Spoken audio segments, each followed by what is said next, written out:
월말 김어준의 김어준. 자, 철학 필로소퍼. 야, 간만에 물러온다.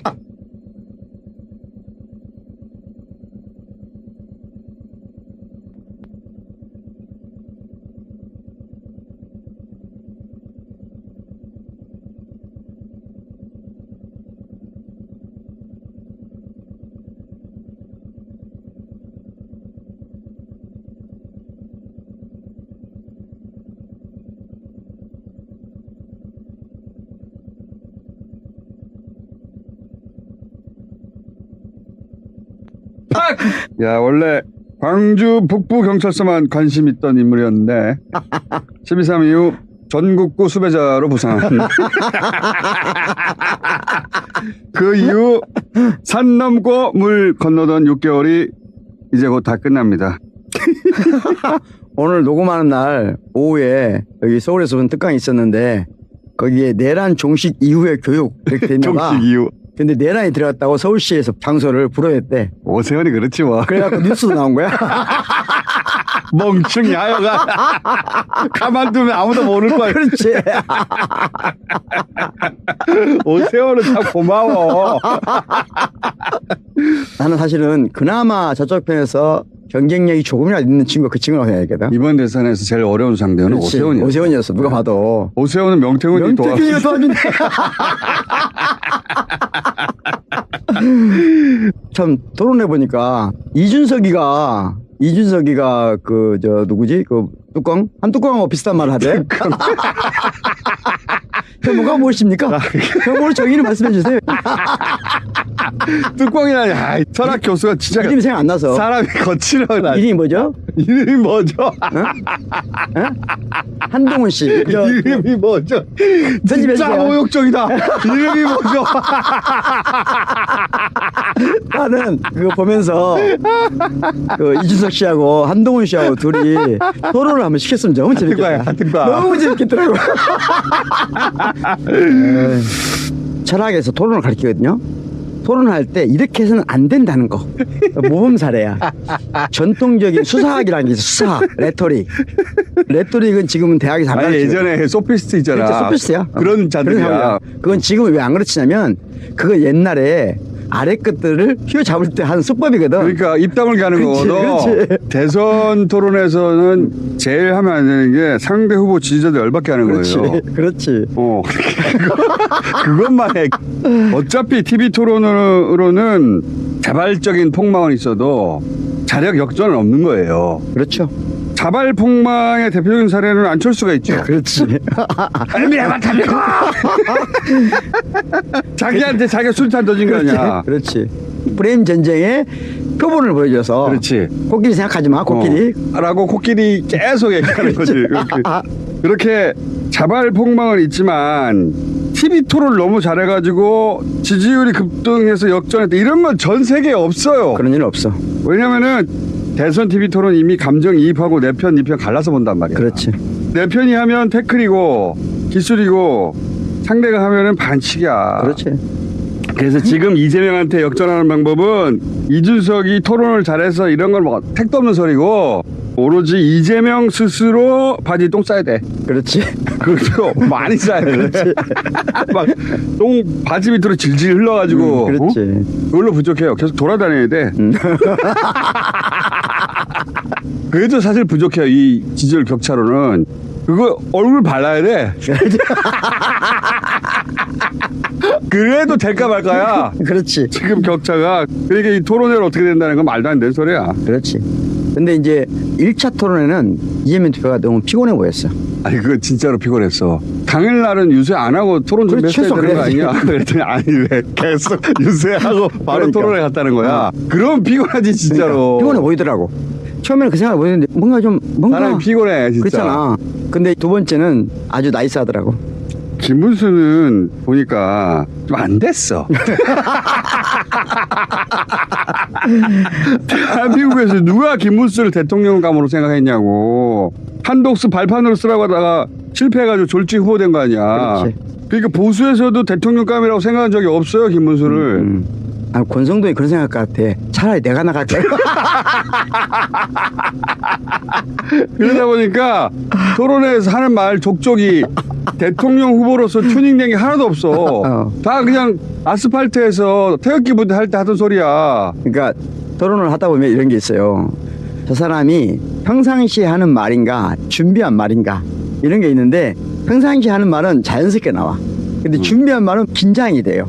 준비를 시켰는데 중간중간에 안 돼. 소화가 안 돼. 소화가 안 돼. 소화가 안 되니까 그냥 평상시 하던 생각이 그렇지. 나오는 거거든. 그게 다 아스팔트에서 하던 얘기야. 근데 아스팔트에서 한 행위를 안 했다고도 하더만. 김문수를 지지하기보다는 이제 그쪽 진영을 지지하는 거잖아요. 갈등을 할 것 같아.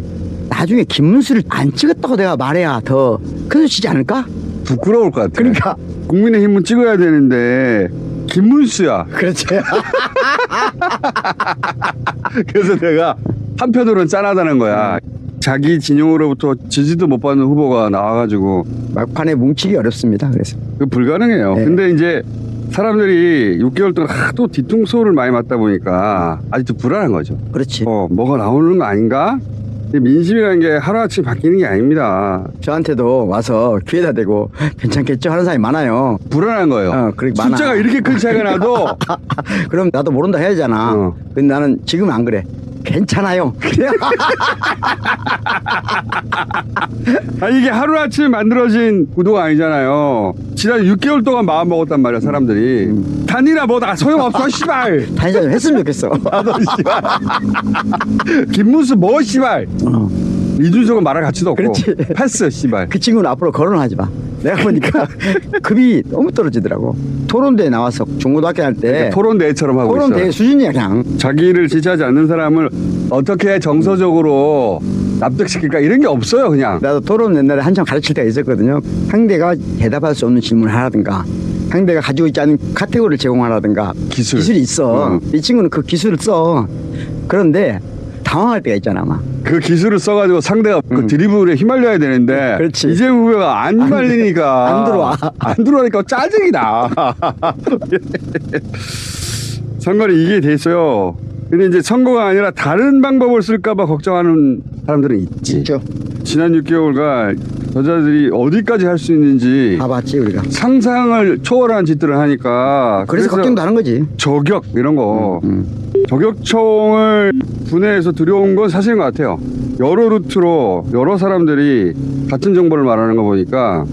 근데 이제 방탄유리로 둘러싸면서 이것도 어렵다 이제. 이재명 후보가 방탄유리 밖으로 나오니까 사람들이 막 화내잖아. 혼나잖아. 뭐라고 막. 그 5.18 때 광주에 이재명 후보 올 때 주변에 있으면서 계속 나는 건물들을 봤어요. 사람들 모두가 그래. 봤더니 배치가 잘 돼 있더라고. 잘 돼 있고 사과 없이 방탄유리로 잘 쳐놨고. 그러니까. 이재명 후보는 또 그 뒤에 있으면은 깝깝하기도 하고. 깝깝하죠. 그리고 시민들하고 가까이 가는 걸 굉장히 중요하게 생각하는 사람인데 자기가 이 뒤에 있다는 게 미안하기도 하잖아. 그래서 자꾸 앞으로 날라오거든. 그럼 즉시 사람들 소리를 질러요. 돌아가라고. 좀 아쉽긴 해. 왜냐면은 이 기간 동안에 대선 후보가 그치. 국민들로부터 정치적 에너지를 뽑아서 맞아. 그걸 가지고 5년 동안 버티는 거거든. 그건 맞는데 굉장히 중요한 시간인데 어쩔 수 없어. 두 가지가 나는 제일 아쉬운 거예요. 이번 대선에서. 첫 번째는 대선 후보들이 시민들과 밀착해서 접촉하면서 하나의 몸이 되는 유일한 과정이거든요. 대선 끝나면 이제 못 한단 말이죠. 두 번째는 이때 대한민국 국민들이 예술가적 수준에서 미래의 대한민국을 꿈꿀 수 있어야 되거든. 그렇지. 아젠다가 부딪히고 그렇지. 주장과 주장이 그렇죠. 전선을 형성해가지고 여기서 시대 정신이 무엇인가 그렇지. 가늠이 돼야 되는데 씨발 뭐 다냐 방탄유리 왜 들어갑니까? 이런 얘기를 하고 있으니까. 근데 이재명 후보가 사람들이 막 들어가라 하니까 나중에 인터뷰에서 뭐라고 그러냐면 저거는 저 개인에 대한 게 아니고 그렇지. 이 정권 교체에 대한 절박함이 도구화된 게 자기라서 그런 거다. 그렇죠. 자기를 도구로 쓰는 과정이다. 내가 그거 보고 참 대통령에 잘 어울린다고 생각했어. 내가 준비 끝났다고 했는데 자기가 참 잘 됐어. 이제 나머지 하나가 선거 부정 외치는 사람들이잖아 저쪽이. 예. 법원에 쳐들어간 것처럼 투개표 관련해서 뭐 하지 않을까 이런 불안도 있어요. 나는 유일하게 지금 걱정거리가 그거야. 실제로 이재명 대표를 어떻게 훼손하기는 어려워. 그런데 선거를 정당성을 훼손할 수 있다. 그렇지. 선거의 정당성을 훼손할 수 있는 가장 쉬운 방법은 뭐냐? 사전투표 장소 한 군데만 털어버리면 돼. 털어버리는 거야. 정확하게 나도 생각이 일치하는데 사람들이 잘 모르는데 이 사전투표함이 은행 같은 금고안에 들어가 있을 줄 알아요. 사전투표하면은 대선에서는 1,500만 표예요. 그렇죠. 어마어마한 표거든. 사전투표함이 전국 254개 지역 선관위에 보관되거든요. 그렇죠. 근데 지역 선관위라는 게 그냥 동네 건물이에요. 그렇죠. 지하에 뭐 노래방이 있고 1층에 뭐 카페 있고 그런 동네 건물이야 진짜. 그런 곳에 있는 사무실 방 하나에 있는 거예요. 동네 건물에 방 하나 정도의 보안밖에 없어요. 그 안에 금고 같은 거 철벽 엄청난 개폐 장치 그런 거 없어. 그것만 들어가는 방이죠. 평상시에는 회의실 방이거나 사물 보관함 쓰거나 그런 방이야 진짜로. 그 벽은 그냥 가벽이야. 특수 보안 장치가 되어 있지 않은 안 돼 있어. 안 돼 전혀. 있는. 그냥 일반 사무실. 그게 놀라운 사실이에요. 근데 이 선거를 관리하는 사람들 입장에서는 항상 보던 거고 그렇지. 사전투표하면 수시로 정부에서 오는 우편으로 오는 표를 집어넣어야 되잖아. 그렇지. 관리하기도 용이하게 거기 있는 게 좋은 거야. 그리고 퇴근해. 문 잠그고. 누군가 남겠지. 안 남아요. 아예 안 남아? 선관위의 시간이라도 42시간 그걸 지키고 있느냐? 음. 아니에요. 퇴근한다고. 난 한 명 남아있는 줄 알았네. 아니야. 그냥 퇴근해요. 난 한 명 남아있는 줄 알았네. 그리고 이제 경찰이 그 앞에 순찰하고. 예, 예. 그래서 이제 그거를 탈취해가지고 거기다 표를 섞거나 하나만 하면 돼. 하나만. 그러면서 부정선거라고 막. 그러면 개표 중지.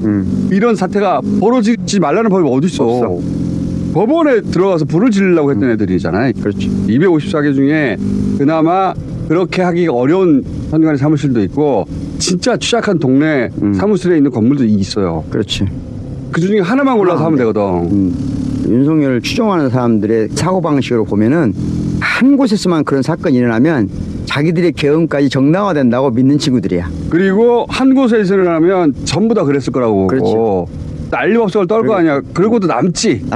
근데 또 거꾸로 그만큼 취약한 곳에 있기 때문에 그걸 감시하는 것도 쉬워요. 어디 꽁꽁 숨겨져 있으면 어딘지도 모르잖아. 그렇지. 그냥 그 앞에 있으면 돼. 그렇지. 그 건물 앞에 그냥 있으면 된다. 예. 시민이라고 시민단체에 있는데 사전투표함 감시단을 모집해가지고 지금 5,000명 모았어 벌써. 근데 5천 명 더 있어야 돼. 더 있어야 돼. 내가 보기에도 10,000명 있어야 돼. 골고루 있어야 되는데 한쪽에 집중돼. 서울 같은 데는 진짜 많거든. 민주당 세가 강한 곳 가잖아. 그렇죠. 100명씩 나와. 어떤 동네는 헐렁하거든. 그러니까 국짐 강세 지역에서 하나가 달렸는데 민주당이 과반이 넘게 나와버린다든가. 근데 그쪽에가 지금 친청자가 부족해요. 맞아요. 오히려 그런 데를 네. 집중적으로 계속 하셔야 되고 10,000명까지 해야 돼. 불안하면 행동해라. 불안을 전파하는 사람들이 그치. 있어요. 역전되는 거 아니냐고. 역전 안 된다니까. 선거로는 불가능해. 이런 이상한 짓을 할까봐 그렇지. 그 걱정을 하고 있죠. 그러니까 현재 필요한 전략은 딱 두 가지인데 사전투표 많이 하도록 유도하는 거. 근데 또 토요일 안 하잖아. 그러니까 목금. 무조건 목금 노래를 하나 만들어. 잘하잖아 그거. 목금 6시에 끝난다는 거. 사람들은 사실 선거에 대해서 관심이 별로 없어요. 없어요. 내 마음은 이미 결정됐거든요. 그렇지. 가서 투표하면 돼요. 그런 사람 굉장히 많아요. 그런데 사전 투표하겠다는 사람들 있잖아요. 그냥 토요일 하지 생각하고 있어요. 토요일 아침에 깜짝 놀라는 거야. 토요일 없었어? 계속 목금 해야 된다니까. 목금 노래를 그래서- 만들어. 목금 노래를 누구 시켜가지고. 아니 나는 이번 선거에 오무 5가지가 없다. 첫 번째, 얘들은 대한민국의 미래에 대한 희망이 없어. 그러니까 뭘 제시하는 게 없어요. 윤석열이가 3년 동안 우리한테 보여준 게 뭘 원하는지를 모르잖아요. 도대체 그들이 가고 싶은 대한민국이 무엇인지를 알 수가 없어. 그가 무슨 행위를 한 것은 사적 이익과 연관돼 있어. 우크라이나도 사적 이익과 연관돼 있는 것 같고 고속도로 꺾은 거. 그것을 꺾는 거. 콜롬비아, 캄보디아. 일단 무망하다. 두 번째는 뭐냐? 계획이 없어. 희망이 없으니까 계획도 없어. 김문수 캠프가 지난주에 선언했잖아. 예. 유세 안 한다고. 대통령 선거인데 유세를 하지 않겠다. 에너지 계획을 이재명을 막 비판하다가 그럼 당신의 에너지 계획은 뭐야? 아 저는 아리백을 따르겠습니다. 아리백을 어떻게 따르냐고. 없어. 핵융합. 희망도 없고. 코로나를 그래서 사람들이 안 봐요. 그러니까 희망도 없고 계획도 없으니까 뭣도 없냐면 행위도 없어. 유세를 안 한다니까. 유세도 안 해. 근데 유세를 안 하는 이유는 한동훈도 커. 그렇지. 한동훈 유세장에 나타나가지고 윤석열 민주당으로 가라 이런 얘기하고 있고. 한동훈 씨하고 이준석 씨는 우파 세력에 두고두고 큰 짐이 될 것 같더라고. 한동훈 요새 라방하잖아, 라방. 그렇지. 볼 때마다 위안이 돼. 야, 미래는 밝다. 자기 당 대선 때 자기 라방하고 있어. 선거 한창인데 가끔씩 보는데 올해는 못 봐. 보고 있잖아. 와, 민주당의 축복이다. 실수로 잘라나 봤더니 계속 뜨는 거야. 내 기억에 내가 중학교 2학년 때 그랬던 것 같아. 아니 그러니까 딱 중학교 나 2학년 때 모습이야. 중2병은 중2 때 끝나는 게 그렇지. 축복인데. 아, 내가 그래서 참 부끄러운 내 과거를 소환했는데 중학교 2학년 때 여학생들끼리 연기 투표했는데 내가 1등이래. 그다음부터 내가 거울을 보니까 내가 너무 잘난 것 같은 거야. 계속 이것도 입어보고 저것도 입어보면서 딱 그때가 생각나더니 아니 감동을 나도 보니까. 뭔 생각이냐면 가끔 기타 들고 나와서 막 띵띵 그렇지. 치는데 1000만원짜리 기타 들고 나와서 그렇지. 치는데 진짜 못 쳐. 아, 그 정도 치면 안 쳐야 되거든. 그렇지. 근데 엄청 비싼 기타 들고 나와서 띵띵띵띵 그게 내 중2 때 한 거거든. 그렇지. 중학교 때 여행 다 그러니까 하잖아. 고등학교 넘어가면 그 안에 부끄러워가지고 그렇지. 그걸 하고 있어요. 얼마나 축복이냐고. 축복이야 축복. 87체제 이전 이유가 있잖아요. 네. 육공화국이라고 그래요. 육공화국의 선거들을 쭉 분석해 보니까 김대중 대통령이 당선되기 전까지 대체적인 지형이 6대 4야. 보수가 6, 진보가 4. 총선도 그랬고 대선도 그랬어. 그랬는데 김대중 대통령이 당선된 뒤에 노무현 대통령 때부터 새로운 노무현 현상이라는 게 나타난 거예요. 노사모와 함께 태어났어요. 이게 정치 지형이 바뀌고 있다는 거거든요. 근데 그걸 감지하지 못한 저들이 강제로 노무현 대통령을 탄핵시켰어요. 그러면서 지형이 5대5로 바뀌기 시작해요. 내가 면밀하게 분석해 보니까. 그들이 그런 짓을 안 했으면 그 지형이 좀 오래 갔을 것 같아. 그러니까 6대4에서 5대5로 가는 과정이 좀 지난했을 거예요. 그런 단방에 바뀌어 있대. 아하. 그 얘기하니까 생각나는데 요 얘기 해놓고 이제 철학 얘기해요. 그래. 지금 정치 지형을 생각해보면 민주화 운동하던 김영삼이 권력을 잡으려고 친일 군부 쿠데타 세력하고 3당 합당하면서 이 틀이 짜지잖아. 그렇죠. 그 틀 위에 지역 감정을 선거공학 무기로 쓰면서 PK도 넘어가고 원래는 야도였잖아. 그렇죠. 김대중, 김영삼이 그때 헤어졌지. 그렇지. 지금까지도 90년대 그 정치 공약이 남긴 정치 지형이 유지되고 있는 건데 김대중 대통령 때 IMF 터져가지고 간신히 당선이 됐는데 그 틀을 처음으로 흔든 게 노무현이야. 그렇죠. 그러니까 김대중 대통령은 40% 당선된 거예요. 간신히 됐어 진짜. 우리 세력만이 아니고 그때는 우리가 사였는데 저쪽 세력 끌고 와서 당선된 거예요. 그때 IMF 때문에 저쪽 투표도 안 하고 그렇죠. 김종필 끌어오고 온갖 거 다 붙여가지고 간신히 1점 몇 프로로 그러니까 이겼어. 민족 역사의 처음인 일이에요. 김대중 대통령이 아니었어 이거 못했어. 못했죠. 그리고 나서 그 틀을 정면으로 처음으로 맞선 게 노무현이고 노무현을 이은 게 문재인인데 이걸 누구도 와해시키지는 못했거든 이 틀을. 그렇지. 근데 저는 요즘 무슨 생각하냐면 이재명 후보 하는 걸 보면서 아 저 양반이 이 지형을 무너뜨릴 것 같다. 이거는 전우영 교수 표현인데 김대중과 김영삼의 실패했던 단일화를 이재명이 할 것 같다. 이재명 후보에게 원래 그런 자질까지는 없었어요. 사람이 유능하고 단호하고 총명하고 그런 능력은 있었지만 근데 이제 정말 몇 번 죽을 뻔했잖아. 그리고 사람이 바뀌었잖아. 몇 번 얘기했지만 굉장히 겸허하고 너그러지고 동시에 굉장히 담백해지고 담대해졌어요. 그런 상황에서 보수한테 손을 내밀고 있잖아요. 상대 것이라도 포용하고 쓰자. 그 기능이 지금 시대에 필요한 거라면. 내가 그걸 보면서 요즘 그런 생각을 해. 야 저거 저러다가 저 양반 위인의 반열에 들어가겠는데. 위인 될 것 같은데. 한 30년 묵었잖아 이게. 3당 합당으로 만들었던 그 견고한 체제로 선거를 이겨먹었는데 흔들어 놓은 것은 노무현이고 지금까지도 와야 되지 않고 지난 대선도 가져갔잖아. 그렇죠. 이재명이 그 틀을 무너뜨릴 것 같은데 그런 생각을 해요. 이건 무너질 수도 있겠는데. 그러니까 이제 육사가 5대5가 되는데 김대중, 노무현이 결정적인 기여를 하셨는데 김대중 대통령은 구체제의 마지막 정점의 인물이야. 새로운 체제가 왔단 말이에요. 노무현이라고 하면서 노무현 개인이 아니라 세계 전상으로 새로운 유형이 정치를 주도하게 됐어요. 이제까지 진보는 조직된 노동자가 중심이 됐었어요. 그런데 그게 아니라 네트워크로 이끌어가는 담론 세력이 형성된 거예요. 그거를 노무현이 간파했지. 그래서 간파한 거죠. 그리고 그게 붙은 거예요. 시민의 힘을 주장했지. 낙곰수도 그 시절에 태어난 거 아니에요. 그 정신을 이어받은 거지. 이거 받은 거잖아요. 그때 그 변동을 진보든 보수든 몰랐어요. 거부감이 있었단 말이에요. 보수는 그에 대한 거부감이 있어서 노무현 탄핵으로 이어졌고 그러면서 유권자들의 지형이 5대5로 바뀌고 있었다. 그리고 그것이 이제 업체투치하는 과정이 쭉 있어 왔거든요. 이번 선거가 아주 중요한 선거다. 지금 이재명 대표가 원하는 것은 6대4 지형을 만들 수 있는 첫 번째 기회가 온 거예요. 그럴 수 있을 것 같아. 이번 선거가. 그것을 위해서 이재명 대표가 지난번부터 노선 투쟁도 하고 있는 거고 지금 대통합 투쟁을 하고 있는 거예요.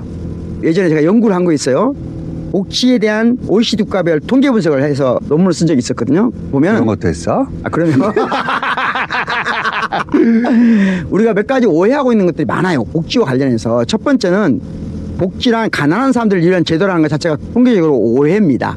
OECD 국가를 분석해 보면 하위 30%, 상위 30% 소득분위로 중위 40%가 있으면 모든 나라에 복지 혜택을 가장 많이 받는 사람은 중위 40%예요. 통계상 그렇습니다. 우리나라도 마찬가지입니다. 그래서 중위 40%가 가장 많은 혜택을 받는다는 것을 하위 30%가 많이 받는 것처럼 선별적 복지를 해서 낙인 효과를 주는 것을 극복하려고 하는 거거든요.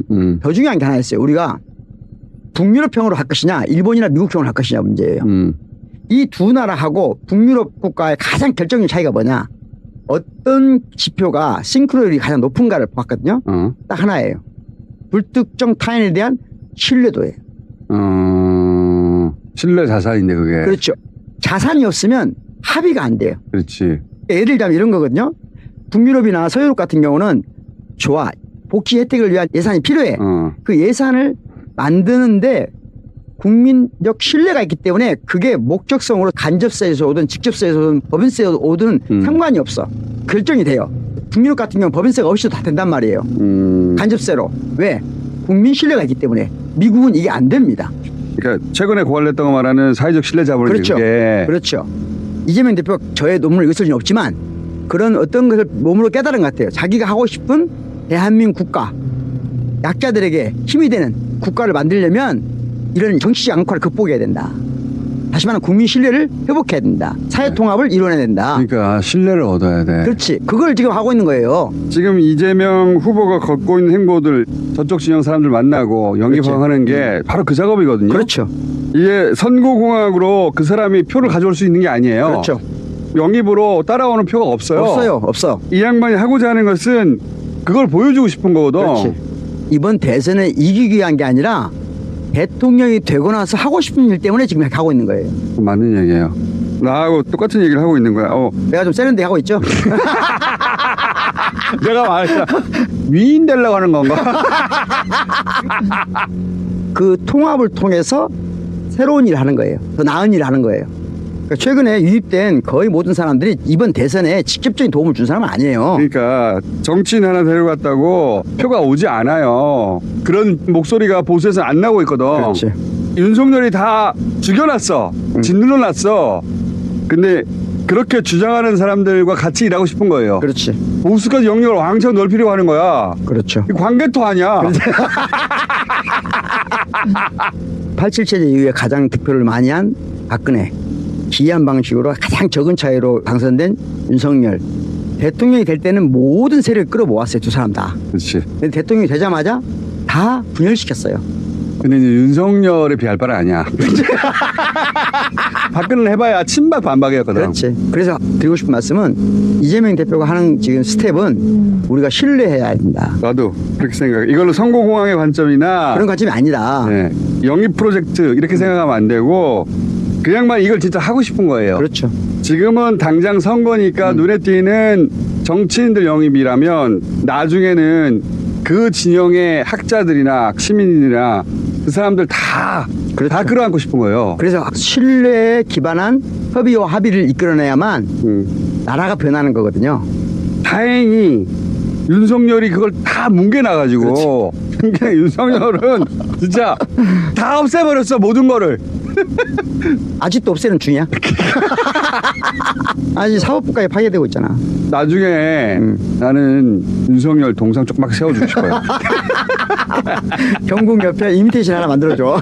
조그마한 거 하나 만들어주고 싶어서 내가 다 밀어주었잖니. 네, 그렇지. 어떻게 마지막까지 다 거들내냐. 지금도 하고 있잖아. 지금도. 영화관 가서 졸면서 야. 우리가 죽지 않았으니까 이 말 하는 건데 살고 나서 보니까 참 대단한 일이구나. 5월 있으면 나는 이제 5.18 관련된 일을 많이 하는데요. 어제도 학술대회 참여도 하고 논문 발표도 하고 연구도 많이 하고 했는데 이 과정에서 다시 한번 생각해보면 정말 이번 내란이 끔찍했어.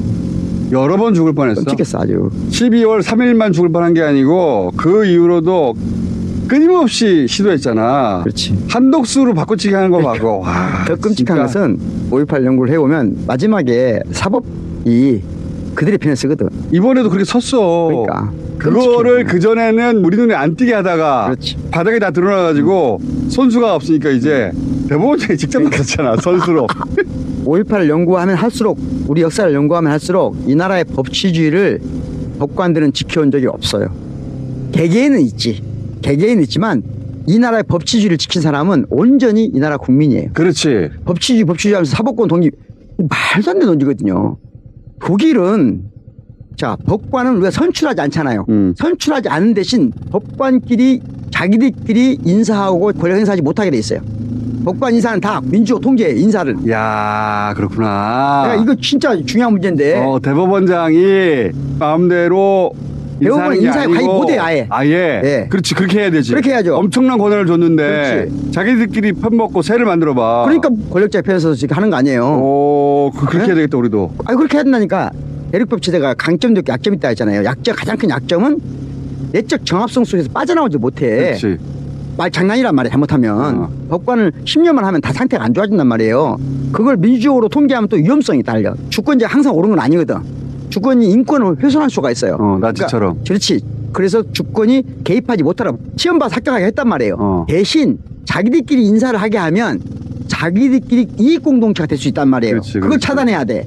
그걸 차단하기 위해서는 그들의 인사를 주권자들이 뽑은 국회가 그 인사를 위원회를 만들어서 개입하게 해야 된다니까. 독일은 국회가 그렇지. 상하원에서. 법원 인사를 해? 그렇지. 법원 인사위원회가 있어. 그들이 법관도 뽑아요. 그러니까 민주적 통제 직접 하면 위험하니까 의회를 통해서 간접적으로 하는 거죠. 말이 된다. 그렇게 당연히 해야 된다고 근데 봐요. 이제 우리나라에서 그렇게 말하면 창권 분립에 위배된다고 그렇지. 말하겠지. 말하기. 뭔 말도 안 되는 소리야. 자기들끼리 이해관계로 뭉치게 하면 안 되는 거예요. 가장 위험한 집단이 되는 거예요. 이게 창권 분립이라는 게 대통령 그전에는 왕. 그들이 사법에 침범하지 못하게 하려고 만든 말인데 지금은 법관들이 이 말을 어떻게 쓰냐면 민의를 대변하는 국회도 우리한테 어떤 통제도 할 수 없다. 말도 안 되는 소리. 말도 안 되는 소리. 주권자가 누군데? 거기서 만든 법이 있어야 그거 가지고 적용하는 거지. 그렇지. 입법, 사법, 행정에 최우의 주권자가 있어요. 다만 주권이 인권을 침해할 수 있어요. 이 얘기를 대한민국에 나만 하고 있어. 법치주의가 뭔지를 몰라요. 법대에서 법철학한 친구들은 이 얘기를 못해요. 나는 철학에서 법철학을 했기 때문에 하는 건데 주권이 모든 것의 최종 결정권자예요. 그런데 주권이 위험할 수가 있기 때문에 그 위험을 차단하는 것이 사법부야. 무엇을 보호할 때만? 인권을 보호할 때만 차단하는 거예요. 근데 이게 얼마나 뒤틀려 있냐면 지난번에 조희대 대법원이 국민 주권을 자기들 마음대로 통제하려고 한 거 아니야. 우리가 괜찮다고 하는 사람만 뽑으라는 거야. 이재명이 괜찮냐 아니냐는 국민들이 선거를 통해 결정해야 되는데 그게 아니고 우리가 괜찮다고 하는 사람들만 니네가 뽑아. 이 발상이거든요. 그렇죠. 국민 주권을 직접 침해한 거거든. 근데 그런 생각이 없어요. 그렇죠. 그 위에 있죠. 거꾸로 된 일을 생각해 보자고요. 거꾸로. 예를 들면 A라는 후보가 있는데 국민들 다수가 못 나오게 해. 이럴 때 사법부가 이 주권자들의 요구에 반해서 이 인권이 훼손되고 있는가를 봐야 돼. 훼손되고 있다고 생각하면 주권자의 요구에도 불구하고 투표권을 줘야 되는 거야. 그렇지. 피선거권을 줘야 돼. 비상권을 줘야 되는 거예요. 그게 법치주의예요. 근데 반대 경우거든 이건 주권도 훼손하고 인권도 훼손해버린 경우예요. 그렇지. 아, 인권과 주권을 훼손한 사법관이나 못해. 감옥 가야 돼요. 그건. 그래서 사법 구태타라고 하는 그렇죠, 하는 거잖아. 거예요. 그래서. 그래가지고 감옥 가야 된다고 말했잖아. 그거는 교수님이 말한 걸로 해. 그래. 나 재판 있어. 그러니까 인권과 주권을 동시에 억압했을 때 구태타를 하는 거예요. 이재명이 보호받아야 될 인권을 훼손한 거예요. 국민 주권 외에 자기들이 있을 수 있다고. 없는 일이죠. 국민이 법을 지키는 것이 법치가 아니고 법이 국민의 기본권을 지키는 것이 법치예요. 요 문장 그대로 딴 데 가서 말한 적 있어요? 아, 비슷하게 말했어요. 요 문장 그대로 말하는 거는 오늘이 처음인 것 같으니까 그래요? 딴 데 가서 말하지 하지 마. 제가 한 걸로 할게 이거. 이거 어디시 말로 해? 이재명 파기환송 때 소수 의견으로 딱 그 얘기를 한 거거든. 검찰의 기소 편의주의하고 이런 식의 판결이 합쳐지면은 국민 주권을 침해하는 그렇지. 거라고. 딱 그 말이야. 딱 그 말이야. 그러면 검찰하고 법원이 이 사람은 괜찮고 이 사람은 안 괜찮고 우리가 다 걸러준 다음에 그 사람 중에서만 뽑아라 니네 이 말이거든. 그렇지. 지들이 뭔데? 말도 안 되는 소리지. 씨발. 그래도 된다고 생각하고 있는 게 조이대의 대법이에요. 그렇지. 그렇지. 어디 얘기하다가 이리로 왔나? 철학적으로 이번 선거를 좀 정리해보고 싶어요. 선거에 필요한 얘기만 할게요. 첫 번째는 나는 이번 선거는 단순한 대선 이상의 의미가 있다고 생각해요. 87년 체제, 5.18로 만들어진 87년 체제가 더 나은 7공화로 할 것이냐 아니면 5.18 이전으로 회귀할 수 있는 상태가 남아있을 것이냐 라고에 대한 사전 국민투표 성격이 있다. 이건 저는 국민투표로 인식해야 된다 생각해요. 국민들한테 지금 묻는 거네. 87을 넘어 다음으로 넘어갈 겁니까? 아니면은 언제든지 과거로 회귀할 수 있는 상태에 머물 넘을 겁니까? 것입니까? 이재명 대표가 명확히 얘기했잖아요. 본인이 개헌을 하고 싶다 했기 때문에 이건 사전 국민투표다. 오케이. 두 번째는 뭐냐면 전 세계 지금 투표 성향을 분석해 봤어요. 특히 2024년도에 선거가 많은 해였더라고요. 전 세계적으로 많았어요. 엄청 많았어요. 그 분석한 데이터들을 보니까 거의 모든 선거에 가장 중요한 문제가 여전히 가짜뉴스 문제더라고요. 페이크 뉴스, 네. AI로 만든 뉴스. 그러니까 그걸 어떻게 처리할 것인가 그 문제에 대한 논쟁이 앞으로 중요한 문제가 될 거다. 특히 이제 AI 기반한 허위 정보. 그런데 AI 기반이 페이크도 만들어내고 그걸 잡는 것에도 활용되는 이 두 가지의 지금 AI 산업이 생겨나고 있다. 그런데 특징은 뭐냐? 투표율의 평균은 낮아지고 극좌가 대개는 고개를 숙인 상태예요. 오히려. 그런데 이 좌파가 상대해야 될 사람들이 이제까지 상대했던 우파가 아니고 극우화된 우파예요. 우리도 그렇잖아 지금. 네, 우리도 그렇잖아요. 이게 세계적인 현상, 정확하게 말하면 OECD 국가들의 현상이에요. 유럽에서부터 시작했거든요. 그렇죠.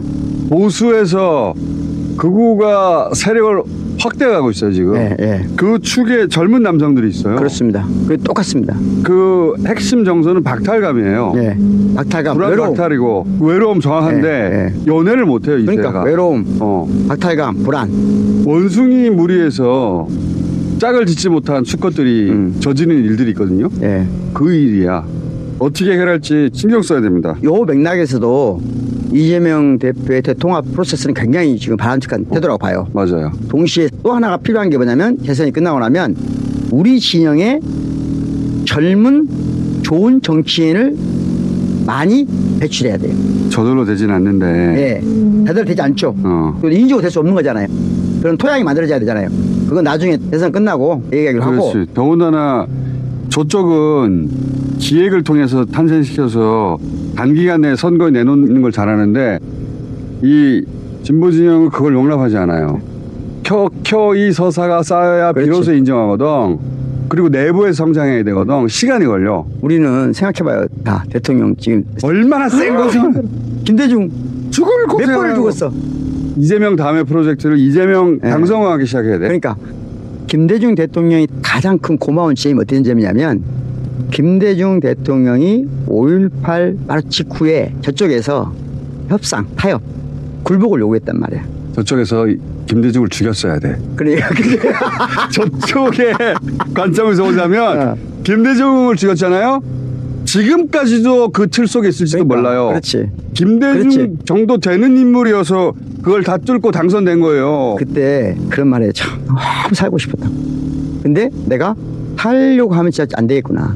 내가 여기서 살려고 협상을 하면 저 광주에 죽은 사람도 어떡하냐. 나 때문에 죽은 사람들은. 아니 그래가지고 부인을 통해 가지고 그렇지. 적당히 타협하라는 그렇지. 협상이 군부 정권에 의해서 들어가잖아. 당시 정당성이 없어가지고 미국의 눈치를 봤단 말이야. 그렇지. 김대중이 왜 살았는지를 알잖아 그때. 미국이 죽이지 말라고 그래서 살았어 그때. 그렇죠. 그렇죠. 그런데 김대중 대통령은 이렇게 생각하더라고. 5월 17일 자기를 체포했단 말이야.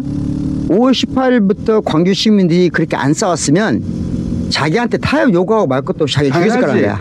김대중 대통령은 광주 시민이 살린 거예요. 그렇게 생각하고 계시더라고. 김대중도 그걸 정확하게 읽은 정신이었기 때문에 타협할 수 없었지. 그렇지. 타협할 수 없었기 때문에 또 살았어요. 그렇지. 얼마나 살떨린 순간이야. 그때 그 선택을 할 수 있는 사람은 진짜 드물어요. 그렇지. 웬만하면 살려준다면 손을 더 쏙 잡지. 그렇지. 아이, 대부분 손 잡죠. 아무도 모르거든. 확실하게 나 같은 사람은 무조건 손 잡습니다. 저는 그 전에 도망갑니다. 그런데 지금 이재명 후보가 여기까지 오는 걸 순간순간 생각해보면 그렇지. 그런 순간이 너무 많아. 그런 타협을 하지 않았기 때문에 죽을 뻔했고 그런 타협을 하지 않았기 때문에 지금까지 살아있는 거예요. 그리고 윤석열이 몇 번 유혹을 했잖아. 했지. 근데 윤석열은 유혹은 너무 얄팍해. 그러니까. 유혹도 아니고 그런데 씨발. 5.18 시민들처럼 함께한 시민들이 있었단 말이에요. 고비마다 나는 생각할수록 고보 판사님한테 감사를 드리고 싶어. 아, 그 고법판사 지난번에 한번 얘기했잖아.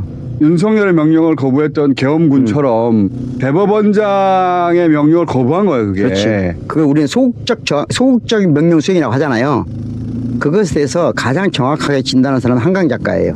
그들은 절대로 소극적이지 않았다. 행동은 소극적으로 보이지만 그들의 사고는 그 순간 가장 폭발했을 것이다. 가장 적극적으로 사고한 결과다. 맞는 말이다. 그런 말을 언제 했어? 상 받으면서 했어요. 그거 현재를 구하고 그 말 말고 그 말도 했어? 그렇지. 군인들은 소극적으로 행동한 게 아니다. 가장 적극적으로 저항한 것이다. 한강 작가 진짜 통찰력 있다. 통찰력 있지. 노벨상 받아야 돼. 그러니까 정확하게 읽어낸 사람은 나밖에 없어. 읽어낼 줄 몰라. 한강 작가한테 연락 안 오지? 안 오지. 연세대학교에서도 관련된 뭘 행사하는데 내가 왔으면 좋겠다고 그러긴 하던데. 연세대에서 부른 거잖아. 그렇지.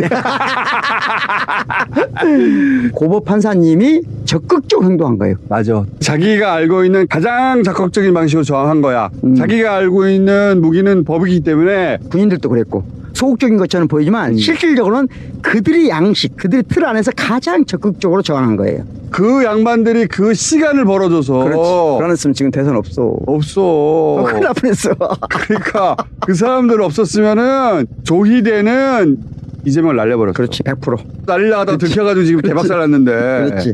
와. 그 순간 생각하면 끔찍해. 그러니까 국회의원 끌어내라고 했는데 안 들어간 군인들, 서강대교 건너지 말라고 했던 군인들, 그 사람들은 만약에 계엄 성공했잖아요.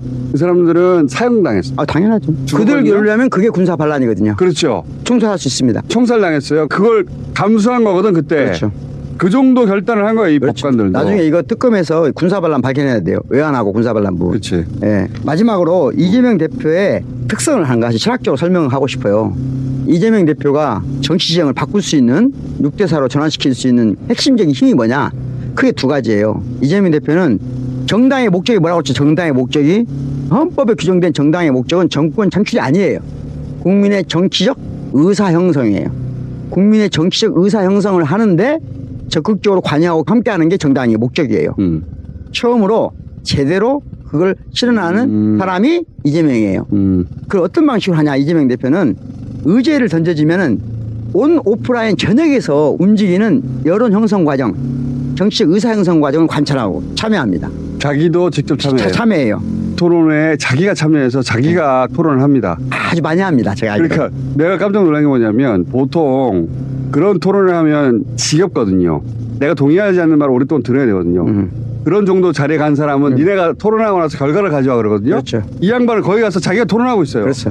이재명 대표한테 아마 물어보면 반드시 답이 옵니다. 나는 절대 못하거든요. 나 그거. 네, 나 말 잘라야 되거든. 그 그게 중간에. 어떻게 가능할까? 어. 내 연구실에 오는 많은 사람들이 질문을 해요. 이 많은 책 읽으셨어요? 날라리를 보는 거죠. 정확히 말하면 연구실에 있는 책 정도 읽어가지고는 교수 생활을 못합니다. 그때 생각한 거예요. 나는 어떤 책을 보면 이 책을 어느 정도까지 읽어야만 필요한가를 빨리 알아요. 전문가인 거거든요. 읽다가 네. 30페이지 읽으면 300페이지 네. 안 읽어도 돼. 안 읽어도 될 때가 있고 어떤 거는 다 읽어야 돼. 다 읽어야 되고 이런 게 빨리빨리 되는 거예요. 근데 이재명 대표가 지금 온 오프라인에서 형성되는 정치적 의사를 그런 식으로 포착할 능력이 있는 거예요. 일리 있다. 이쪽. 속독 능력처럼 그렇죠. 훈련을 통해서 그 능력을 가졌다. 그렇죠. 어느 지점에 가야 되는지, 어느 지점에서 어느 정도 머물러야 되는지, 이 의견을 어느 정도 가중치를 두어야 되는지를 감각적으로 아주 빨리 아는 대한민국에 내가 보기엔 3명을 뽑으라면 그 중에 한 명이 이재명 대표예요. 그 중에 한 명도 어준 씨라고 생각해요. 나머지 한 명은 비워두겠습니다. 이게 안 되면 어준 씨도 지금까지 뉴스 공장 못했어요. 그렇지. 어준 씨가 아침에 방송을 하잖아. 사실 저녁에 하면 편하거든. 근데 아침에는 위험부담이 크잖아요. 그치. 정확하게 찝어내야 되잖아. 아직 누구도 뉴스를 판별하지 않았지. 그렇지. 판별하지 않은 상태 해야 되잖아. 그걸 하려면 그런 능력이 있어야 되거든. 뉴스 중에 골라낼 능력이 그렇지, 있어야 돼. 되거든. 그리고 정확히 짚어내야 되거든. 잘못 잡으면 대한민국 전체를 망하게 할 수 있는 지금 상황이 있잖아. 그러니까 굉장히 잘 하시는데 대표한테 그 능력이 탁월하다는 거예요. 내가 그 능력이 있거든. 그렇지. 두 사람이 있어. 내가 뉴스로 인정했잖아. 골라내는 능력이 있어. 그래서 좀 더 그거 길게 얘기해줘. 그래서 한 자리는 비어 있어. 한 자리는 비어 있어. 자기 거야 그거? 아니 나는 전혀 아니죠. 나는 그런 쪽이 아니고 나는 열심히 공부해서 그렇죠. 나는 나는 철학 내에서 하는 것이지. 나는 그렇게 막 허황된 사람이 아니에요. 허황된 사람이 아니야. 아무나 하는 게 아니에요. 뉴스도 정보 전달의 영역에서 해석의 영역으로 확장됐거든요. 이 영역을 두 개를 다 할 수 있는 사람 많지 않아요. 그것도 정확하게 짚어내서 아침에 길을 이끌어 가기는 아무나 하는 게 아니죠. 그건 어준 씨가 하고 있고 이재명 대표는 여론이 형성되는 과정에 참여하면서도 동시에 자기 걸 고집하지 않아요. 참여하지만 전체를 계속 관찰을 해요. 맞아. 그래서 거기서 모아진 것으로 중첩적 합의된 것으로 최종 결정을 해요. 아 이게 진짜 맞는 말이야. 이거는 이재명 후보가 이런 토론에 참석해가지고 1시간 동안 얘기하고 2시간 동안 얘기하고 그런 거를 굳이 보지 않잖아. 그렇지. 나는 하는 일이 그렇다 보니까 그런 거 보거든. 내가 첫 번째로 놀라는 거는 참을성이에요. 참을성. 저 얘기를 다 듣고 있나? 딴 생각도 하시죠. 나 생각을 중간에 다 자르거든. 그렇지. 이 양반은 다 듣고 있어 거기 가가지고. 그러니까 일단 다 섭취해요. 섭취한 다음에 자기가 필요한 거를 쏙 가져가는 거야. 그렇지. 그거를 한 번만 하는 게 아니라 맨날 이런 걸 하는 거야. 여기서 한 가지 잊어버리면 안 되는 게 이재명 대표가 A라는 토론 장소에서 참여를 했어요. 같이 토론에 참석한 사람은 이재명 대표는 이 의견을 말했으니까 최종 의견으로 결정될 것이다. 아니! 그렇게 착각해. 착각해요. 맞아. 그것도 그 얘기를 알아야 어떻게 되니까요. 알았어? 내가 오랫동안 관찰해서 나도 발견한 건데 의견들을 다 들어줘요. 그렇지. 그리고 합리적 부분이 있다는 것도 인정해 줘요. 그렇죠. A, B, C, D, 예. E, F, G 다 들어요. 그런 다음에 자기의 의견을 따로 얘기해요. 그렇죠. 그러니까 중첩적 합의 지점을 찾아내는 거예요. 그게 아주 뛰어난 능력이죠. 그래서 정청래 의원이 그렇지. 정청래 의원이 의견을 모아서 얘기하면 그 앞에서 끄떡끄떡 하기 때문에 자기 의견이 이제 먹혔다고 생각해. 그렇지. 정청래 수석일 때조차. 그러나 그 다음날 아침에 그렇지. 발표하는 건 다른 내용이야. 이재명 후보가 참여와 관찰을 동시에 한다는 거예요. 의사결정 과정이 굉장히 독특해요. 그러니까 세상의 모든 사람이 자기가 의견을 하면 말하잖아요. 그걸 끝까지 관철시키라고 고집을 부려요. 그렇지. 나는 안 그래. 그걸 벗어난 사람들이 큰일 하는 거거든요. 그러니까 나는 막 주장하다 더 그치. 좋은 게 그치. 있으면 그걸 내 의견으로 하자. 그걸 의사소통 관련해서 가장 뛰어난 이론가 윌겐 하버마스가 그런 말을 했어요. 의사소통의 합리성이란 뭐냐? 더 나은 근거가 있는 입장을 자발적으로 비강제적으로 수용할 수 있는 능력이 있냐 없냐. 나 있어. 그게 있는 사람들이 이제는 나라를 이끌어 가야 된다 이거야. 나 나라를 이끌 수는 없고. 자기는 여론을 이끌잖아. 기본적으로 자존감이 있어야 되거든요. 그렇죠. 나는 그걸 어떻게 받아들이냐면 저 의견이 더 좋은데 저걸 내 걸로 해야 되겠다. 그렇지. 근데 이제 여러 의사결정 과정을 보면 자기가 옳다고 주장하는 것으로 관철시켜야 자기 이기는 줄 아는 사람이 많거든. 그렇죠. 이재명 대표는 그게 없어요. 없어요. 아예. 그걸 내가 알려드리고 싶어요. 이재명 아예 참모들한테. 없어요. 나도 관철한 바에 의하면 똑같아요. 이 사람 얘기를 들어줘요. 그렇지. 듣는 과정에서 그 사람은 자기가 이재명을 설득했다고 생각해요. 그렇지. 그런 사람이 많아요. 또 동의를 해주거든. 그러니까 그거는 일리 있다. 어. 근데 그것은 이재명식 의사를 만들어가는 과정일 뿐이에요. 그렇죠. 나하고 가까운 사람이 얘기했다고 해서 듣는 것도 아니고 나한테 먼 사람이 얘기했다고 해서 안 듣는 것도 아니에요. 다 듣고 아 이게 제일 좋은 의견이다. 그렇게 의사결정하는 사람 난 본 적이 없어. 교과서에 있는 거야 이건. 그렇죠. 그게 지금 가능한 분위기 때문에 마지막 결정은 국민이 합의한 걸 한다. 그래서 살아남았어요. 그래서 살아남은 거예요. 사람들의 생각을 그렇게 해서 실시간으로 계속 그렇죠. 흡수했기 때문에 예를 들어서 우리가 안타깝게 생각하는 최근에 김경수 도지사 정치를 좀 떠났다 돌아오니까 감을 잃어버렸잖아. 그렇죠. 회복하는 중이긴 한데 그 감을 잃은 적이 없어요. 그렇죠. 그게 대한민국에서 제가 본 사람들 중에서는 최고가 3명 있는데 한 명 이재명, 한 명 김효준, 한 자리는 비어있다. 이재명은 그래서 감을 잃은 적이 없어. 그렇죠. 내가 어느 날 갑자기 철학주 시식이 줄어들 리는 없잖아요. 있지. 그러니까 그럴 수 있지. 맞아. 그래서 이게 이제 유리겐 하버마스의 의사소통적 행위 이론의 가장 모범적인 유형이다. 아 그게 나와? 내가 그쪽 전문가잖아요 원래. 아 나도 그게 정말 신기했었어. 그리고 이렇게 의사결정을 한다는 걸 정확하게 포착해서 지금 말하는 사람이 우리가밖에 없어요. 다른 사람들은 몰라 이게 왜 그런지. 이재명을 민주적 절차 있잖아요. 교과서에 있는 거 그 교과서대로 하고 있는 사람이에요. 거예요. 정확하게. 교과서에서 그걸 읽어서 그렇게 하는 건지 아니면 자기의 삶이 그렇게 축적되어 왔는지는 모르겠는데 교과서대로 하는 사람이에요. 네, 그렇습니다. 교과서대로 하는 사람이 세상에 어딨냐고. 그렇지. 그걸 모르니까 엉뚱한 소리 하는 거예요. 이재명 대표와 함께 정치하는 분들은 본인 앞에서 이재명 대표가 무슨 의견을 말하면 이게 최종 의견이라고 생각하시면 안 됩니다. 맞아. 정신 맞아. 차리세요. 맞아. 정신 차리시고 당신들도 시민들의 귀를 기울이라. 항상. 아 이게 최종 의견인가 하고 따라다 보면 당신만 이상한 사람 된다. 야. 그래서 정청래 의원처럼 기억 안 난다고 하는 상황이 온다. 정청래 의원. 정청래 의원. 그게 정청래 의원의 장점인 거예요. 정청래 장점이죠. 장점인 거예요. 요 얘기만큼 끝낼게요. 윌리엄 데이비드 로스라는 사람이 있는데요. 옳음과 좋음이라는 책 있어요. 옛날에 유명한 책이에요. 도덕적 규범들이 있을 거 아니에요. 이렇게 누구한테 해를 끼치지 않아야 돼. 또 좋은 일을 행해야 돼. 또는 약속을 지켜야 돼. 근데 약속을 지키면 누구한테 해를 끼치게 돼. 이게 충돌할 수가 있잖아요. 그렇지. 이렇게 충돌할 때 프리마 페이시. 이거 뭐 어디다 써볼 수 있는 단어 같다 뭐라고? 프리마 페이시. 프리마 페이시? 예, 라틴어인데 프리마는 첫 번째란 말이잖아요. 페이시는 페이스 얼굴이에요. 프리마 페이시. 우선순위? 그렇지. 아까 누구라고 했죠? 윌리엄 데이비드 로스. 영국의 도덕 철학자고요. 윌리엄 데이비드 로스라는 사람이 주장한 이론인데 이 중에 하나를 선택해야 된단 말이야. 약속을 지키거나 해를 끼치지 않거나. 그런데 하나를 선택하면 하나의 다른 규범이 훼손됐다고 생각한다는 거야. 그렇지. 그렇게 생각하면 안 된다는 거야. 지금 우선적으로 얼굴을 내민 것이 이 규범이라고 해서 다른 규범이 배반당한 게 아니다. 훼손된 게 아니다. 다른 규범은 적용되지 않았을 뿐 타당성은 여전히 유지된다는 이론이에요. 예를 들자면 독일의 의료윤리위원회에서 이 이론을 가지고 몇 가지 규범을 제시해서 자율성 1번 의료 행위를 하는 분이 자율성이 있어야 돼. 그 다음에 선행을 해야 돼 항상. 그 다음에 악행을 금지해야 돼. 그러면 정의를 추구해야 돼. 그런데 이 네 가지가 충돌할 경우 우선적으로 무엇을 적용한다고 해서 다른 세 가지가 타당성이 상실되지 않는다 라고 하는 입장으로 의료윤리를 규칙한 책이 나와요. 토론회에서 민주당인가? 민주노동당. 원래 정의당이죠. 그분이 옳은 주장을 해. 그럴 때 이재명 대표 뭐라고 그래요? 그거 옳고 좋은 방향이다. 하지만 지금은 다른 규범이 있다. 그럴 때 사람들은 둘 중에 하나 선택했다고 생각한다 이거지. 적용의 영역에서는 선택이 있지만 타당성의 영역에서는 선택이 이루어진 게 아니다. 이걸 잘 알고 있는 분이 이재명 대표라는 거예요. 오케이. 무슨 그러니까 이재명 대표는 어떤 걸 선택했다고 해서 다른 걸 배제한 사람이 아니다. 윤석열과 정반대 유형이야. 정반대 유형이에요. 이것이냐 저것이냐를 흑백 논리를 가지고 있는 사람이 아니다는 거예요. 그러니까 타당한 규범들을 놓고 지금 현재 우선순위로 적용할 것이 무엇인가. 프리마 페이시 이론이 그한테 체화돼 있다. 프리마 페이시 좋다 이거. 막판에 후보를 결정하는 사람이 5% 정도 있어요. 그렇지. 막판이라 하는 것은 투표 당일날 그런 사람들이 있다고. 그렇죠. 사전 선거가 토요일이 없기 때문에 본투표에서 투표하는 사람 좀 더 늘어날 거거든. 그렇죠.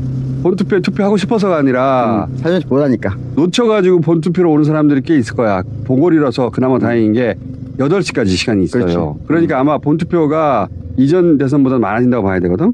그렇다는 얘기는 화요일인데 월요일까지 고민하는 사람들이 있다는 얘기야. 네. 하루라도 빨리 내보내. 2, 3일 남았을 때 고민하는 사람들이 주변에 있을 수 있어요. 그 사람한테 왜 이재명을 찍어야 되는 줄 아니? 프리마 페이시.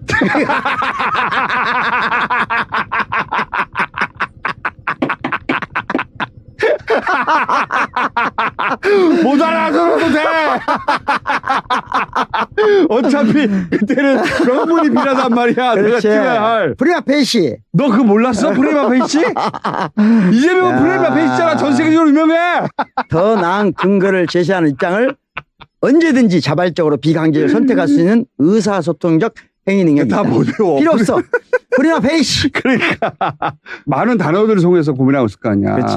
그때까지도 못 찍었다는 얘기는 자기한테 찍을 이유를 달라는 거거든. 그렇지. 프리마 페이시를 안겨드려. 프리마 페이시.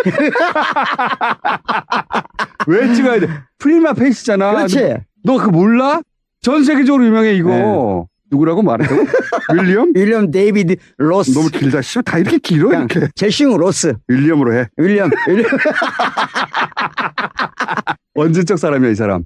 1877년에 태어나서 1971년에 돌아가셨어요. 그렇게까지 못해요. 20세기를 해 그냥. 20세기에 영국의 철학자 윌리엄 로스. 아 너무 길어. 윌리엄 있잖아. 그래? 프리마 페이시. 프리마 페이시. 이재명은 프리마 페이시잖아. 그렇지. 프리마 페이시. 그걸로 밀어붙이자고. 프리마 페이시.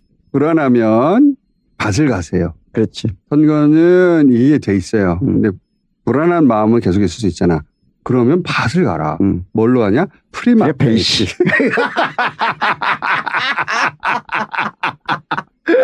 그게 무슨 뜻이냐 그러면은 어떻게 그것도 모르니? 그렇지. 야 사람들 다 그것 때문에 찍고 있어 아, 이제는. 그렇지. 그걸 모르니 내일 프리마 페이시. 투표인데. 그렇지. 프리마 페이시. 최선을 다합시다. 끝.